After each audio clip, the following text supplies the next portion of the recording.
The outcast's burden. The Sterling University campus sparkled under autumn sunlight, its Georgian architecture standing proud against the clear blue sky. Students flowed between buildings like schools of colorful fish, designer bags swinging, premium phones glinting. Among them, almost invisible, walked Rajan Sharma. His worn backpack hung heavy with textbooks he couldn't afford to replace with digital versions. The scholarship that had brought him from his small village to this elite/engineering program covered tuition and basic accommodation, nothing more. But Rajan moved with quiet dignity, eyes bright with intelligence and determination that no financial hardship could dim. Professor Whitman says, "Your algorithm was the most innovative he's seen in a decade," his only friend Farhan mentioned, as they walked toward the engineering building. "You should be proud." Rajan shrugged. "It's nothing special, just a different approach to the problem."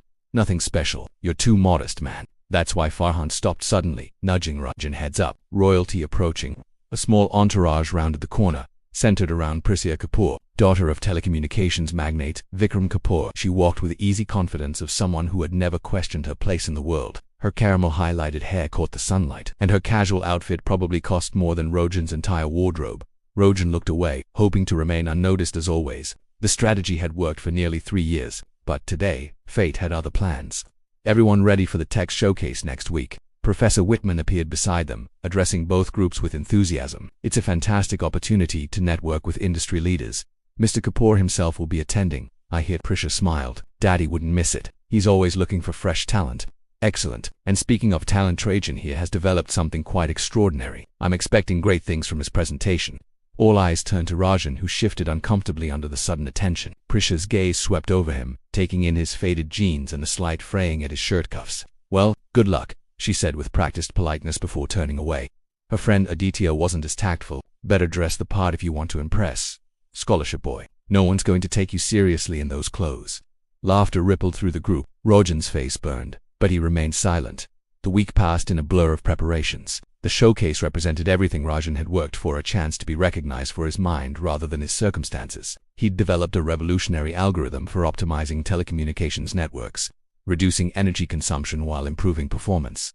The evening of the showcase arrived. The university hall transformed into a professional exhibition space, with student projects displayed on sleek stands. Corporate representatives mingled with professors and eager students. Rajan stood beside his simple display, explaining his work to anyone who showed interest. Across the room, Prisha's project, funded by her father's company and developed with a team of graduate assistants, drew constant crowds. During a lull, Rajan stepped away to get water. When he returned, he found Prisha and her friends examining his display. "This is actually impressive," one of them admitted. "Is it though?" Prisha picked up Rajan's notebook, flipping through his meticulous calculations. "The concept isn't new. My father's company explored similar optimization 5 years ago, but this implementation is completely original," Farhan defended, appearing beside Rajan. "Original or desperate?" Aditya smirked. "Scholarship students always need to prove themselves, don't they?" Prisha handed back the notebook. "Your math seems solid, but presentation matters in the real world. No one's going to back an idea from someone who looks like they can barely afford a decent meal." Her friend snickered. Students nearby turned to watch the unfolding scene. "Not everyone has family money to burn on appearances." Rajan finally spoke, his voice quiet but steady. Prisha's eyes widened slightly. "That's not my algorithm speaks for itself," Rajan continued. "If your father's company already explored this concept, perhaps they lacked the vision to see its potential." The words hung in the air between them. For a moment, genuine surprise registered on Prisha's perfectly composed face. Then her expression hardened. "Vision without resources is just daydreaming," she replied coolly. "Good luck with your little project. Charity case, genius. The real world isn't as forgiving as university scholarships." As she walked away with her entourage, the weight of public humiliation settled on Rajan's shoulders. But beneath the embarrassment, something else stirred, not hatred or resentment, but a cold, clear determination. That night, while the wealthier students celebrated at an exclusive afterparty, Rajan sat alone in his small dormitory room. His laptop screen illuminated his face as he began coding something new, something that would change everything.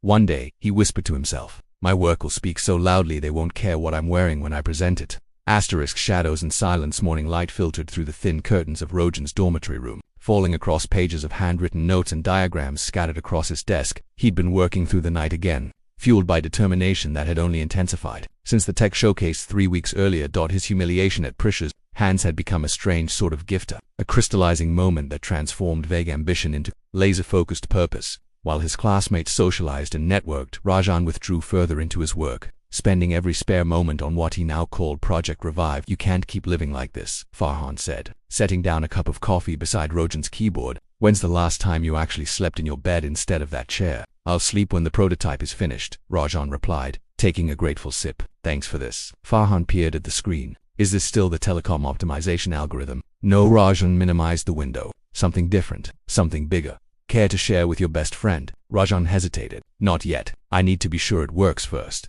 Across campus in her luxury apartment, Prisha Kapoor was having a different kind of morning. Her father's voice echoed through her speakerphone, tense with barely controlled frustration. "The board meeting didn't go well," Vikram Kapoor said. "Quarterly profits are down 11%. Our competitors are undercutting us with new technology we should have developed first." Prisha frowned, setting down her protein smoothie. "What about the innovation department you expanded last year? All flash, no substance. They're burning through millions without delivering anything revolutionary." Her father sighed. "This is what happens when you hire people for their pedigrees instead of their passion."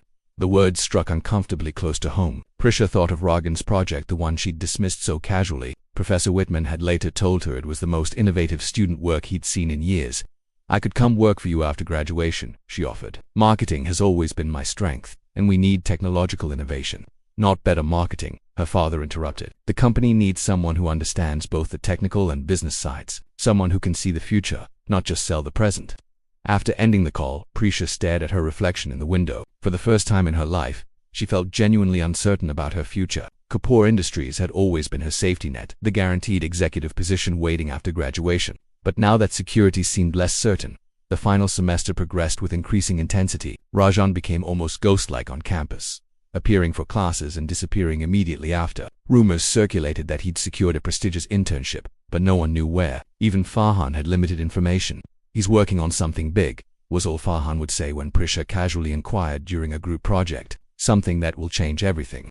The comment lingered in Prisha's mind. She found herself watching Rajan during classes, noticing the quiet confidence that had replaced his former reserve. He spoke more in discussions now, his insights cutting through academic theories with practical brilliance. Professors listened when he talked. Students took notes. One evening, returning late from the library, Prisha spotted Rajan in an empty classroom, deep in conversation with Professor Whitman and an older man she didn't recognize. The stranger wore an expensive suit and leaned forward intently as Rajan explained something on his laptop. When they shook hands, the stranger looked genuinely impressed.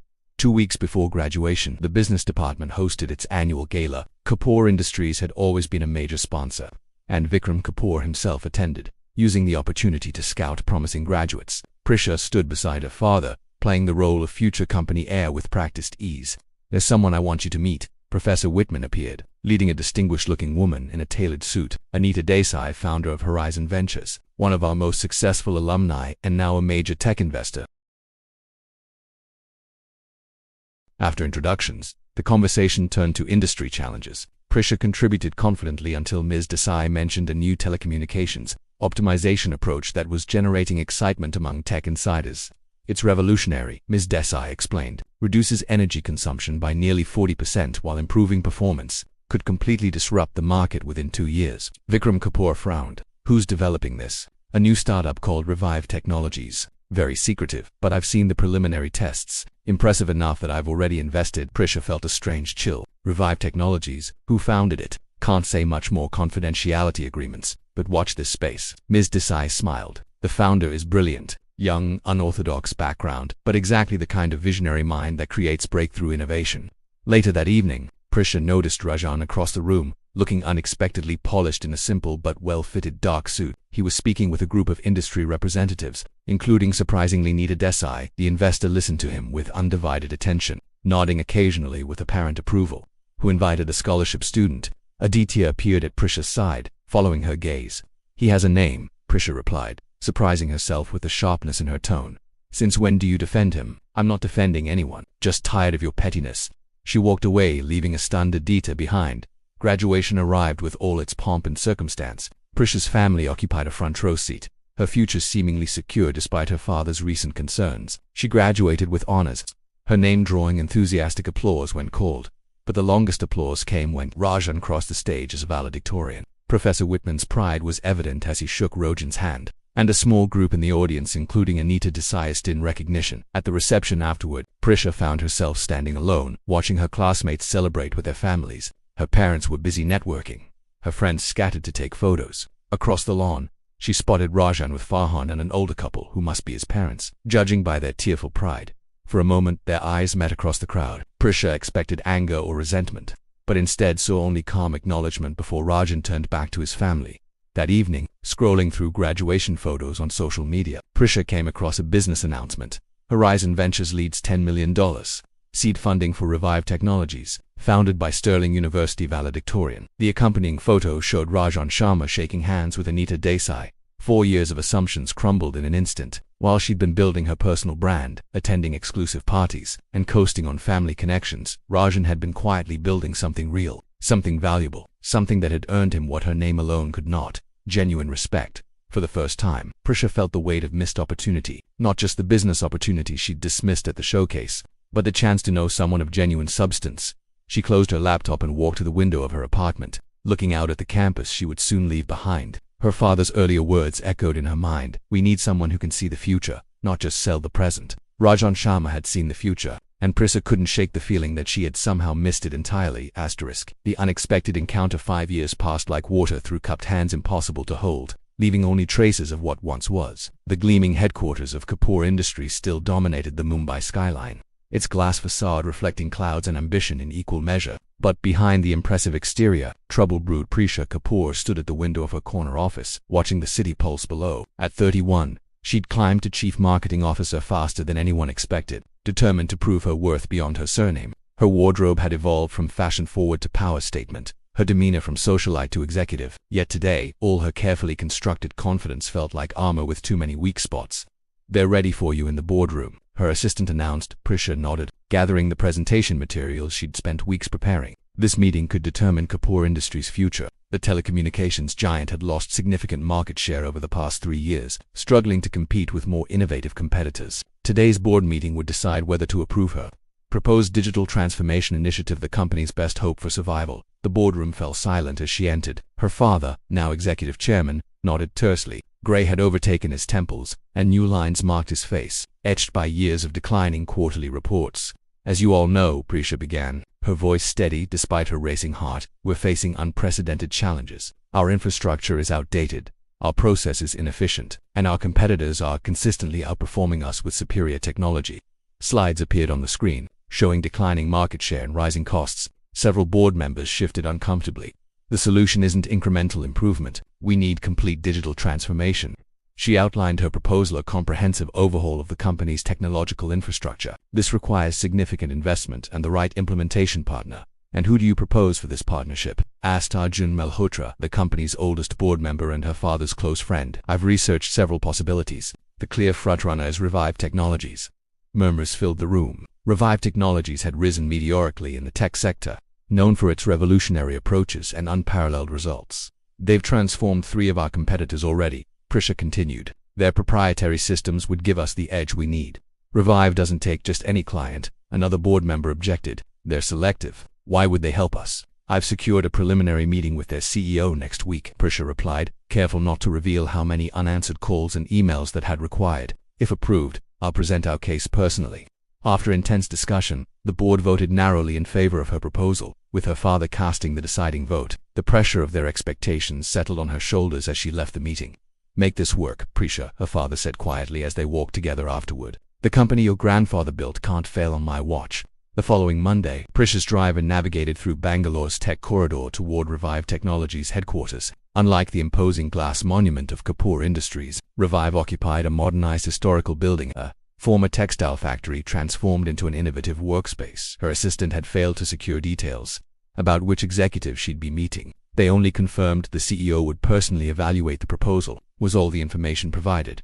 The reception area featured living walls of tropical plants, with water flowing through a channel that circled the space. No ostentatious logo, just the simple word Revive in understated lettering. Employees moved purposefully, dressed casually, but with an air of focused energy. "Ms. Kapoor," a young woman approached. "I'm Zara, the CEO's chief of staff. He's ready for you now." Prisha followed her through the building, noting the collaborative workspaces, the absence of traditional hierarchical office arrangements, and the evident diversity of the workforce. Everything about Revive contradicted the formal corporate structure she'd grown up with. Zara led her to a corner meeting room with glass walls and sweeping views of the city. "He'll join you shortly," she said. Leaving Prisha alone, Prisha arranged her presentation materials, mentally rehearsing her opening points. The door opened behind her, and she turned with her most professional smile, extended hand ready for a first impression that might save her family's company. The smile froze on her face. "Hello, Prisha," said Rajan Sharma, looking nothing like the scholarship student she remembered. 5 years had transformed him. Gone was the shy, awkward young man with worn clothes and hunched shoulders. This Rajan stood tall, dressed in a simple but impeccably tailored navy suit, with an air of quiet authority that needed no announcement. Success had not made him flash instead. It had distilled his natural dignity into something more powerful. "Rajan," she managed, her voice betraying more surprise than she intended. "You're the CEO of Revive Technologies." "Founder and CEO," he confirmed, his expression neutral as he took the seat across from her. "Your proposal caught my attention. Not many established companies recognize the need for fundamental transformation until it's too late." Prisha struggled to reconcile this composed executive with her memories of the student she'd once dismissed. Shame and shock competed for dominance, but professional survival instinct won. "Kapoor Industries is ready for change," she said, recovering her poise. "We recognize that our traditional approaches are no longer sufficient in today's market." As she launched into her presentation, Prisha felt uncomfortably aware of Rajan's attentive gaze. He asked insightful questions that revealed how thoroughly he understood the telecommunications industry and specifically the weaknesses in her company's position. The unspoken question hung between them. Why approach the man she had once humiliated? "Because you're the best," Prisha answered simply. "Your results speak for themselves, and Kapoor Industries deserves the best chance at survival." Rajan studied her for a moment. Interesting choice of word. Survival. Most executives talk about growth or innovation, not survival. "I prefer honesty to corporate euphemisms." A ghost of a smile touched his lips. "That's new." The comment stung, but she couldn't deny its fairness. "People change, Rajan, do they?" He leaned back in his chair. "Let's address the elephant in the room, shall we? You remember our last significant interaction at university?" Prisha nodded, her throat suddenly dry. "You called me a charity case genius and suggested my ideas were worthless without the right packaging." His tone remained conversational without visible anger. "Now you're here, asking me to save your family's company."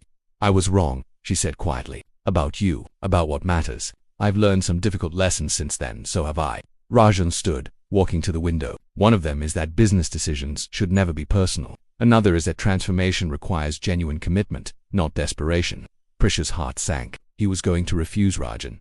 Turned back to her. "Revive will take on Kapoor Industries as a client, with conditions. First, the transformation will be comprehensive, no half measures. Second, you personally will work directly with our team throughout implementation. And third, your father and the board must give us full authority to make necessary changes, regardless of tradition or hierarchy." Hope and apprehension mingled as Prisha processed his terms. "You're saying yes, I'm saying we'll help you transform Kapoor Industries, if you're truly committed to change." Something unreadable flickered in his eyes. "The question is whether you're prepared for what that really means." "Whatever it takes," Prisha replied with more certainty than she felt. "We'll meet your conditions." As they shook hands to formalize the preliminary agreement, Prisha couldn't help but marvel at life's strange symmetry. 5 years ago, she'd stood in judgment of Rajan Sharma, questioning his worthiness. Now he held her family legacy in his hands. "I'll have contracts prepared," Rajan said, walking her toward the door. "We'll begin next month."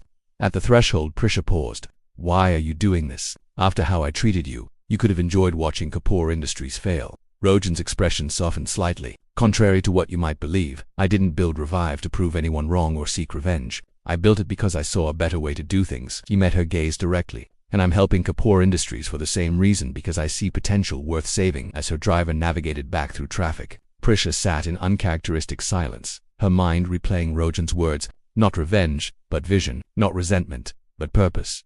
For the first time in years, she felt both humbled and hopeful and certain about the future, but certain that everything was about to change. Beyond pride and prejudice, the first month of the partnership between Kapoor Industries and Revive Technologies shattered every preconception Prisha had about corporate transformation. Rajan's team arrived not as outside consultants but as embedded revolutionaries, questioning processes that hadn't been examined in decades. "Your company operates like a museum dedicated to business practices from the 1990s, Millionaire," Revive's chief transformation officer observed during their initial assessment. "Beautiful to look at, but completely impractical for modern survival." Prisha found herself in the uncomfortable position of bridge builder. Revive's radical approaches to resistant executives while justifying her family's traditional methods to Rajan's innovative team. The pressure from both sides was immense. "They're dismantling systems your grandfather established," her father complained during a tense dinner at the family home. "Systems that built this company.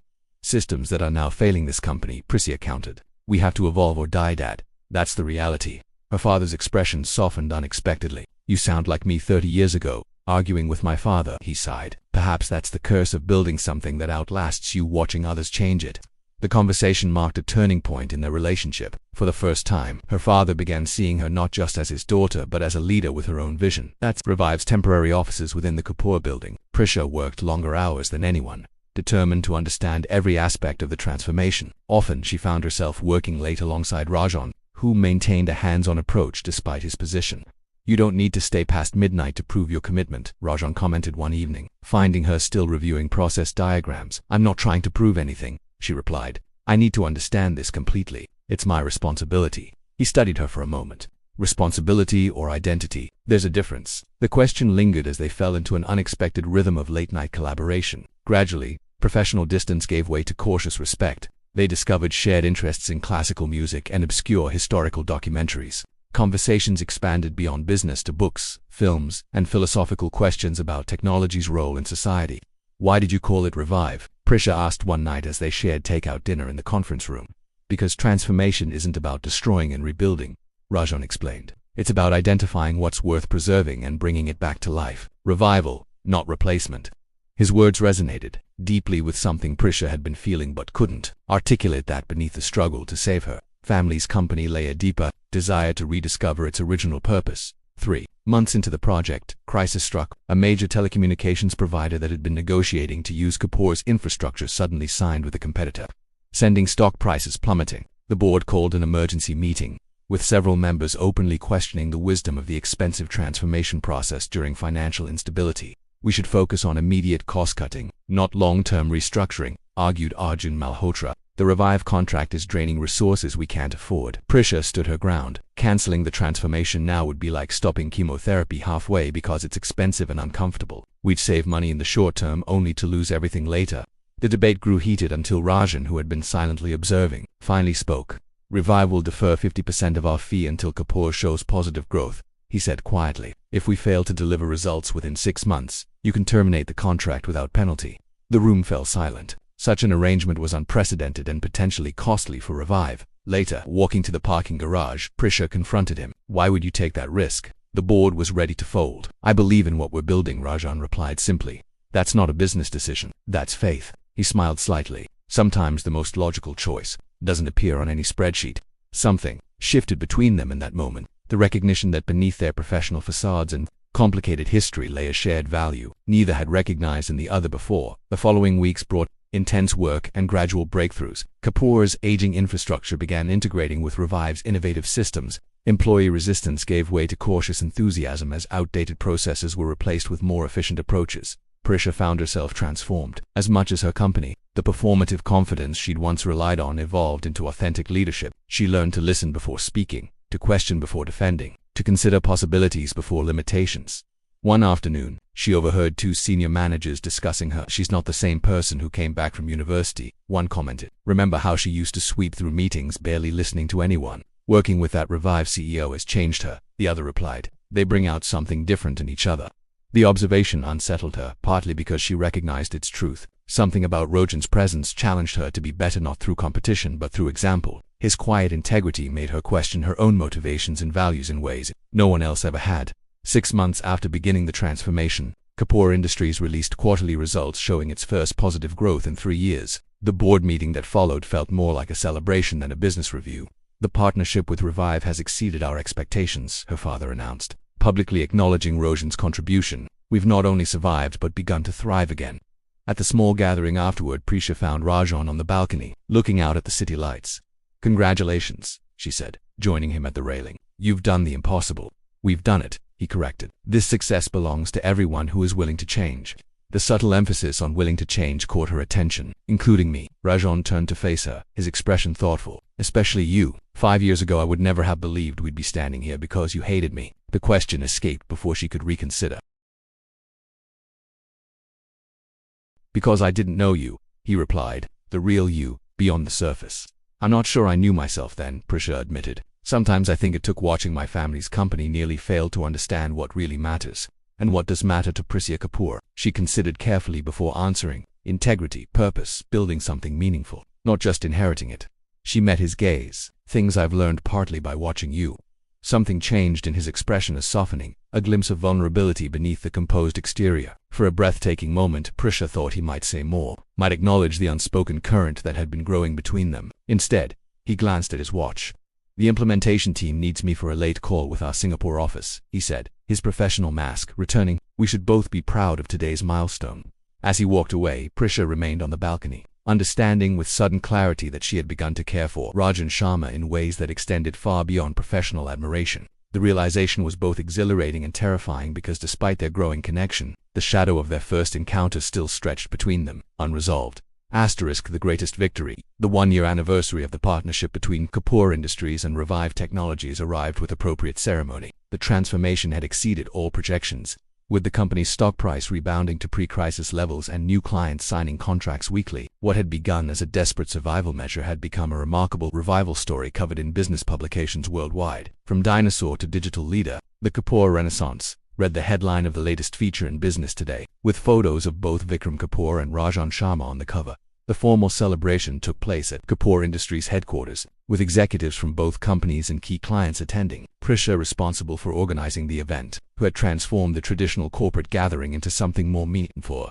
recognition not just of business success but of cultural transformation. "A year ago, we faced extinction," Vikram Kapoor told the assembled guests. "Today we're stronger than ever, thanks to the vision of two individuals who pushed us beyond our comfort zone." He gestured toward Rajan and Prisha, standing side by side. "My daughter, who recognized the need for change before anyone else, and Rajan Sharma, who showed us how to implement it." The applause that followed felt like validation of everything they'd accomplished together. Yet beneath the professional triumph, Prisha felt a growing unease. The transformation project was nearly complete. Soon, Revive's team would withdraw, returning for occasional consultation but no longer embedded in daily operations. Soon, Rajan would no longer be a constant presence in her life. The realization had been haunting her for weeks. They had developed a relationship that defied simple categorization. More than colleagues, not quite friends, with an undercurrent of something deeper neither had openly acknowledged. After the formal speeches, guests mingled throughout the beautifully decorated space. Prisha circulated professionally, but her awareness remained fixed on Rajan's location at all times, like a compass needle finding north. "You've done an incredible job with this event, Zara," Rajan's chief of staff commented as they briefly found themselves together at the refreshment table. "Though I'm not surprised. You've impressed everyone at Revive."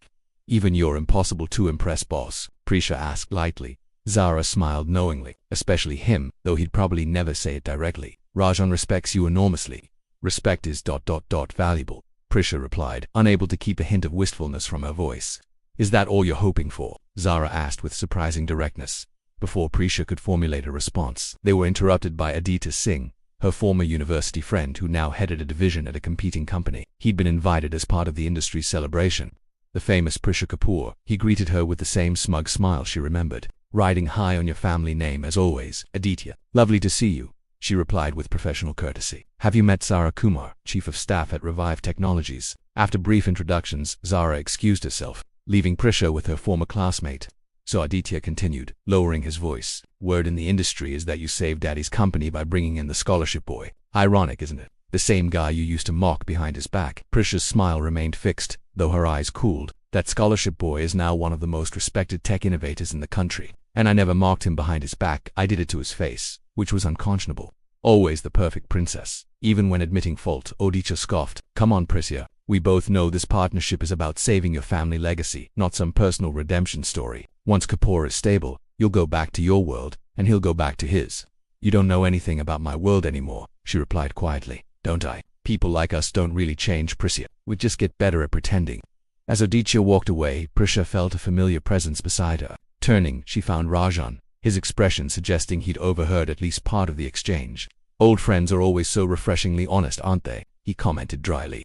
"Former acquaintance, not friend," she clarified, and Aditya was never known for his insight. Rajan studied her for a moment. "The final implementation phase completes next week," he said, changing the subject. "The transition team has prepared detailed handover documentation." The formal reminder of their approaching professional separation felt like a physical pain. "Yes, I've reviewed it all. Very thorough." An awkward silence fell between them, filled with unspoken questions. "Would you mind stepping into your office for a moment?" Rajan finally asked. "There's something important we should discuss privately." Her office, once a showcase of corporate status with its expensive artwork and formal furniture, had transformed along with her. Now it featured comfortable collaboration spaces, digital workstations, and walls covered with project visualizations. The changes reflected her own evolution from image-conscious executive to hands-on leader. Rajan closed the door behind them, his usual composure seemingly disturbed. I received an offer this morning that I need to discuss with you before making a decision. An acquisition offer for Revive, she asked, her stomach tightening at the thought. No, a partnership offer. From Neocom in Singapore. He named one of the largest telecommunications companies in Southeast Asia. They want Revive to lead their global digital transformation initiative. It would mean relocating to Singapore for at least 2 years. The news hit with unexpected force. That's a remarkable opportunity, she managed, fighting to keep her voice steady. Neocom is twice the size of Kapoor. It would be Revive's biggest project yet. Yes, his dark eyes searched hers. But timing is complicated. They need an answer by next week. Next week, when their current partnership would officially conclude. The coincidence felt cruelly perfect. You should take it, she said, the words painful but sincere. It's exactly the kind of challenge Revive excels at. Rajan moved toward the window, his back to her. The rational decision would be to accept. But I've realized something during this past year, working alongside you. He turned to face her. Some opportunities are worth more than others, beyond business metrics. Prisha's heart raced at the implication. What are you saying, Rajan? I'm saying that I need to know if there's a reason for me to stay. His voice grew quieter. A personal reason. The moment stretched between them, filled with possibility. Aditya wasn't entirely wrong, she finally said. This partnership did begin as a way to save my family's company, but somewhere along the way it became about something else. She took a steadying breath. About discovering who I could be, beyond names and appearances and social positions. About finding something authentic in myself. Inspired partly by your example. She moved closer to him. And yes, there is a personal reason for you to stay, if you want one. Because somewhere between boardroom arguments and midnight strategy sessions, I fell in love with the person. You are not the successful CEO or the brilliant innovator, but the man who values substance over appearance, who believes in second chances and sees potential where others see only failure. Rajan's expression softened into something she'd never seen before, vulnerability mixed with hope. The scholarship boy and the millionaire's daughter, he said with gentle irony. Not the ending anyone would have predicted. Maybe not an ending at all, Prisha replied. Maybe just a different kind of beginning. When he finally kissed her, it felt like the culmination of a journey neither had consciously chosen but both had somehow always been traveling from opposite starting points toward a common destination. Later that evening, as they walked together through the quiet building long after other guests had departed, Prisha asked the question that had lingered since their partnership began. All this time, working together so closely, why did you never mention what happened at university? The way I treated you, Rajan considered before answering. Because holding on to past hurts limits future possibilities. And because I realized something important watching you this past year. He took her hand. True strength isn't in never falling or never failing. It's in how completely you can transform when given the chance. Outside, the lights of Mumbai sparkled below them, a constellation of possibilities stretching to the horizon. The company they had saved together stood as testament not just to business acumen but to the more profound transformation that had occurred between them, from judgment to understanding, from rivalry to partnership, from wound to healing. So Prisha smiled. What will you tell me? That I've found an opportunity in Mumbai that better aligns with my personal vision for the future. Rajan replied, returning her smile. A partnership with unlimited potential. As they looked out at the city they both loved, the past no longer stood between them but behind them, a foundation for something new, something neither could have imagined when their paths first crossed years ago. Their greatest victory wasn't measured in stock prices or business headlines, but in the distance they had traveled from who they once were to who they had become together. And in that transformation lay the most valuable achievement of all.